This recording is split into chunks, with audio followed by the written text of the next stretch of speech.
Hi everyone. So today we're going to talk about researching your competitor's social media strategy. So step one is to identify your competitors. So you'll want to find businesses that are similar to your business. So look at other small businesses within your geographic area. You can even add in some larger businesses and some businesses that are simply doing well within your industry. So this can be done by doing a simple Google search. Step two is to analyze your competitors' social profile and pages. So, firstly, take a look at their social bios. So, this would be the short description that describes your business to first time visitors.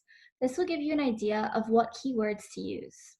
You should also take a look at the branding that your competitors might be using. Step three is to analyze competitor content. So, do they post their own content or do they share content within the industry? This will give you a good idea of the ratio of content sharing that you'll want to be doing. So, for example, maybe 70% of the time you post your own content, and then 30% of the time I share updates from offsite articles. So you can also take a look at what your competitors are doing and see which posts are receiving the most engagement. So this would be likes and shares, and then decide what you should do from there.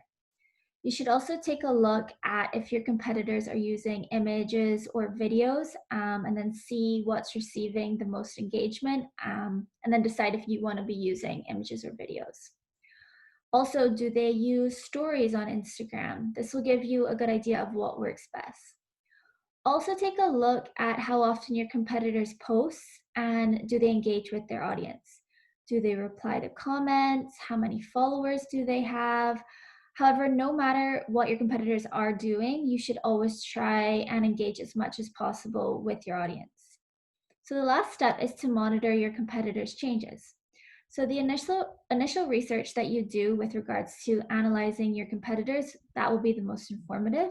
However, you should make sure that you monitor your competitors on a constant basis, and see if they are changing their strategies, and then decide if you maybe want to pivot from there. Okay, so now I'm going to give you a real world example of how to go about doing this. Let's say that I am a coffee shop or cafe located in St. Thomas, Ontario. So the first step would be to see who my competitors would be.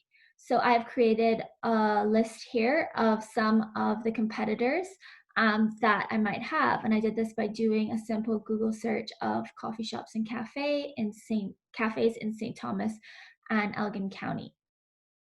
So now we're going to use Streamliner's espresso bar as an example of one of my competitors.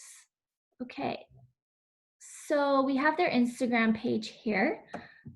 We are going to look at their bio now. So they say brewing specialty coffee in the heart of the real city.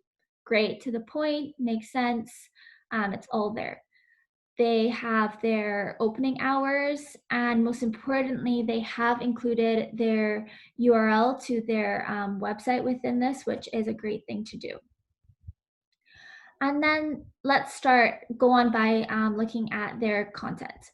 So it looks like they post mostly images that have been taken by maybe a professional photographer. They look great, they've been edited well. Their images within the cafe, which is awesome because it shows a visitor what they're going to get when they go there. So that might be something that I want to do with my coffee shop as well. And then here, oh yes, they have some videos of the owner speaking, which is great because it gives it some personality and flair, and it shows who is running the business. So now let's look at their stories. They have a bunch, which is awesome. Drinks, baristas, lunch. This is great because it helps you to be a bit more informal than just creating posts, and it lets viewers in a bit more into your business and see what you're all about, which might make them want to come there more. Do they engage with their audience? Let us see. This has quite a few comments on it.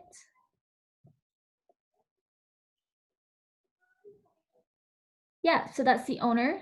who has made a comment, and they have also liked all of the comments on here. So that means that they are engaging with their audience, which is awesome.